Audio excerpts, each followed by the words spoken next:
Hello ಪ್ರಿಯ ಸ್ನೇಹಿತರೆ, welcome to my channel. ಇವತ್ತು ನಾನು ಚಿಕನ್ ಬಿರಿಯಾನಿ ಮಾಡೋದು ಹೇಗೆ ಅಂತ ಇವತ್ತಿನ ವಿಡಿಯೋದಲ್ಲಿ ತೋರಿಸ್ತಾ ಇದ್ದೀನಿ. ಬನ್ನಿ ಸ್ನೇಹಿತರೆ, ಯಾರೆಲ್ಲ ಇನ್ನೂ ನನ್ನ ಚಾನಲ್ನ ಹೊಸದಾಗಿ ನೋಡ್ತಾ ಇದ್ದೀರಾ ದಯವಿಟ್ಟು ಸಬ್ಸ್ಕ್ರೈಬ್ ಮಾಡ್ಕೊಳ್ಳಿ, ಹಾಗೆ ಲೈಕ್ ಮಾಡಿ, ಶೇರ್ ಮಾಡೋದನ್ನು ಮರಿಬೇಡಿ. ಮೊದಲಿಗೆ ನಾನಿಲ್ಲಿ ಒಲೆ ಮೇಲೆ ಕುಕ್ಕರ್ ಇಟ್ಕೊಂಡಿದ್ದೀನಿ.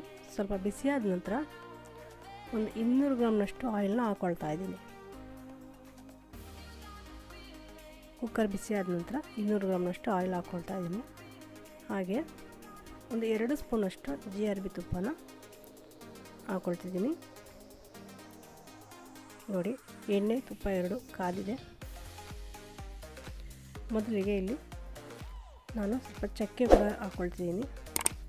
ಹಾಗೆ ಲವಂಗ, ಮರಾಠಿ ಮೊಗ್ಗು ಮತ್ತು ಅನಾನಸು ಕೂಡ ಅದಕ್ಕೆ ಹಾಕ್ಕೊಳ್ತೀನಿ.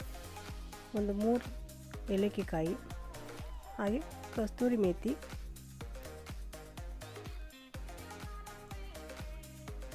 ನೋಡಿ ಒಂದು 3 ಪಲಾವ್ ಎಲೆ, ಇಷ್ಟನ್ನು ನಾನು ಆ್ಯಡ್ ಮಾಡ್ಕೊಳ್ತೀನಿ. ಹಾಗೆ ಸಣ್ಣದಾಗಿ ಕಟ್ ಮಾಡಿ ಇಟ್ಟಿರ್ತಕ್ಕಂಥ ಈರುಳ್ಳಿ ಕೂಡ ಒಂದು 4 ಈರುಳ್ಳಿಯನ್ನು ನಾನಿಲ್ಲಿ ಕಟ್ ಮಾಡಿ ಹಾಕ್ಕೊಳ್ತಿದ್ದೀನಿ. ಹಾಗೆ ಒಂದು 10 ರಿಂದ 12 ಹಸಿಮೆಣಸಿನ್ಕಾಯಿ ಕೂಡ ಹೀಗೆ ಹಾಗೆ ಹಾಕ್ಕೊಳ್ತಾ ಇದ್ದೀನಿ. ನೋಡಿ, ಹೀಗೆ ಡ್ರೈ ಆಗಬೇಕು.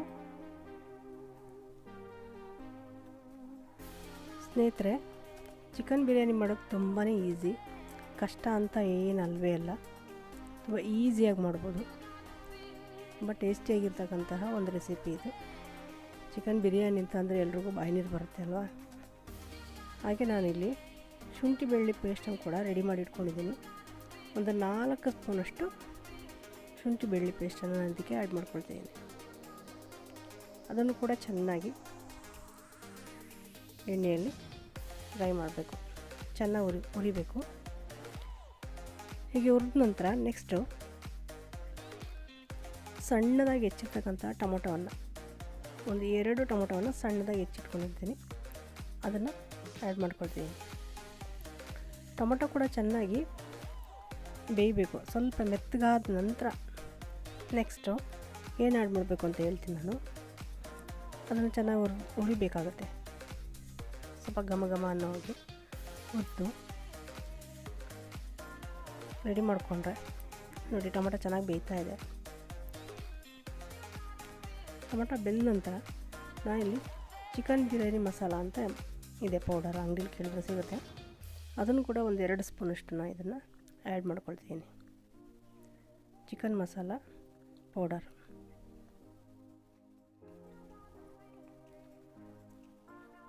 ನೆಕ್ಸ್ಟು ಇದಾದ ನಂತರ ಹಾಗೆ ಅದನ್ನ ಬಿಡೋಕ್ಕೆ ಹೋಗಬಾರ್ದು, ಕೈ ಆಡಿಸ್ತಾನೆ ಇರಬೇಕು. ನಾನು ಇಲ್ಲಿ ಒಂದು 2 ಸ್ಪೂನಷ್ಟು ಅಚ್ಚ ಖಾರ ಪುಡಿಯನ್ನು ನಾನು ಹಾಕ್ಕೊಳ್ತಿದ್ದೀನಿ. ಖಾರ ಬೇಕಲ್ವಾ, ಸೊ ಹಾಗಾಗಿ ಅಚ್ಚ ಖಾರ ಪುಡಿ ಕೂಡ ಹಾಕ್ಕೊಳ್ತಿದ್ದೀನಿ. ಹಾಗೆ ಒಂದು 2 ಸ್ಪೂನಷ್ಟು ಧನಿಯಾ ಪೌಡರ್ ಕೂಡ ಆ್ಯಡ್ ಮಾಡ್ಕೊಳ್ತಿದ್ದೀನಿ. ಈಗ ಇದನ್ನು ಚೆನ್ನಾಗಿ ನಾವು ಹುರಿಬೇಕಾಗುತ್ತೆ ಎಣ್ಣೆಯಲ್ಲಿ.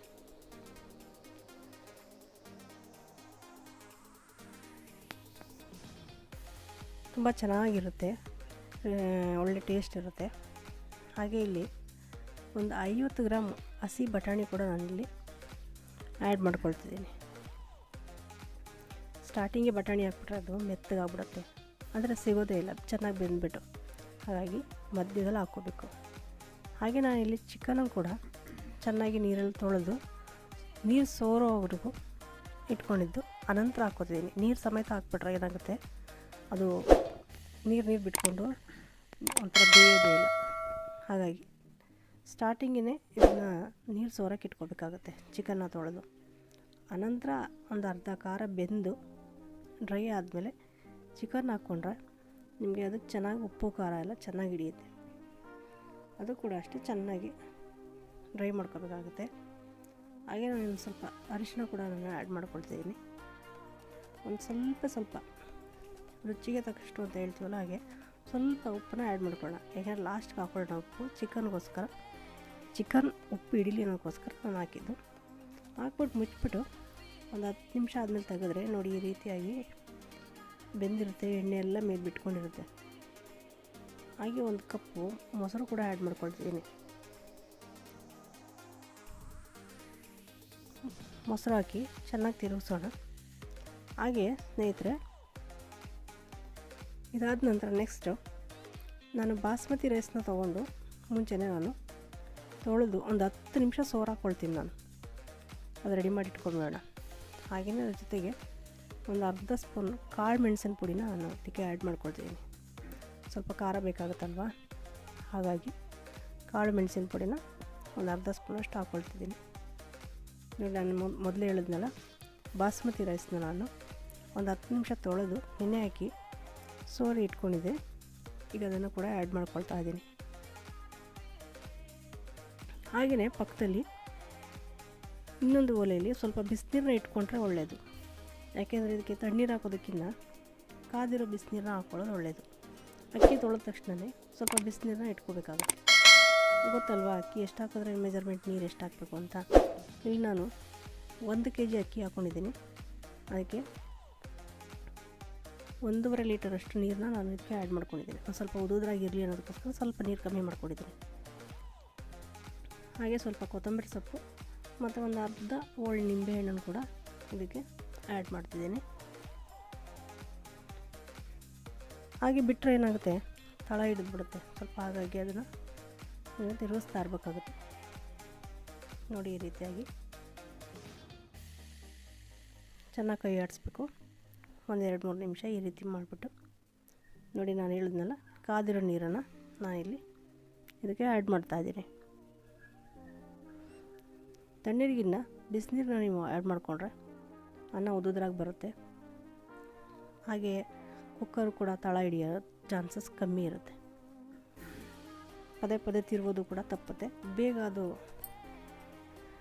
ಮಳ್ಳುತ್ತಲ್ವ, ಹಾಗಾಗಿ ನಾವು ಕುಕ್ಕರ್ ಕೂಡ ಕ್ಲೋಸ್ ಮಾಡ್ಬೋದು ಮುಚ್ಚಿಬಿಟ್ಟು. ನೆಕ್ಸ್ಟ್ ರುಚಿಗೆ ತಕ್ಕಷ್ಟು ಉಪ್ಪನ್ನ ಇಲ್ಲಿ ಆ್ಯಡ್ ಮಾಡ್ಕೊಂಡಿದ್ದೀನಿ. ಮುಂಚೆನೇ ಸ್ವಲ್ಪ ಹಾಕ್ಕೊಂಡಿದ್ದೀವಲ್ವ, ನೋಡಿಕೊಂಡು ಮತ್ತಿನ್ನು ಸ್ವಲ್ಪ ಉಪ್ಪನ್ನು ಆ್ಯಡ್ ಮಾಡಿಕೊಂಡು ಈಗ ನೋಡಿ, ಇದು ಈಗೆಲ್ಲ ಮಳ್ತಾ ಇದೆ ಅಲ್ವಾ. ಈ ರೀತಿಯಾಗಿ ಕುದಿ ಬಂದ ನಂತರ ನಾವು ಕುಕ್ಕರ್ ಮುಚ್ಚಳನ ಮುಚ್ಚಬೇಕಾಗುತ್ತೆ. ನೋಡಿ, ಈ ರೀತಿಯಾಗಿ ಒಂದು ಸಲ ಚೆನ್ನಾಗಿ ತಿರುಗಿಬಿಟ್ಟು ನೋಡಿ, ಈ ರೀತಿಯಾಗಿ, ಯಾಕೆಂದರೆ ತಳ ಹತ್ತಬಾರ್ದು ಅದಕ್ಕೋಸ್ಕರ ಚೆನ್ನಾಗಿ ತಿರುಗಿಬಿಟ್ಟು ಕುಕ್ಕರ್ನ ಮುಚ್ಚಿಬಿಡೋಣ. ಒಂದು ವಿಷಲ್ ಆದರೆ ಸಾಕು. ಇದು ನೋಡಿ, ಒಂದು ವಿಷಲ್ ಹಾಕ್ಸ್ಕೊಳ್ಬಿಡೋಣ. ನೀಟಾಗಿರುತ್ತೆ ಸ್ನೇಹಿತರೆ. ನೋಡಿ, ಕುಕ್ಕರ್ ಕೂಗಿದೆ. ಚಿಕನ್ ಬಿರಿಯಾನಿ ಎಷ್ಟು ನೀಟಾಗಿ ಬಂದಿದೆ ಅಂತ ಉದುದ್ರಾಗಿ ನೋಡಿ ತೋರಿಸ್ತೀನಿ. ಈ ರೀತಿಯಾಗಿ ಎಷ್ಟು ಚೆನ್ನಾಗಿರುತ್ತೆ ಅಂದರೆ, ಬಿಸಿ ಬಿಸಿಯಾಗಿ ತಿಂದರೆ ಸೂಪರಾಗಿರುತ್ತೆ. ಇದಕ್ಕೆ ಮೊಸರು ಬಜ್ಜಿ ಮಾಡಿಕೊಂಡು ಸಖತ್ತಾಗಿರುತ್ತೆ.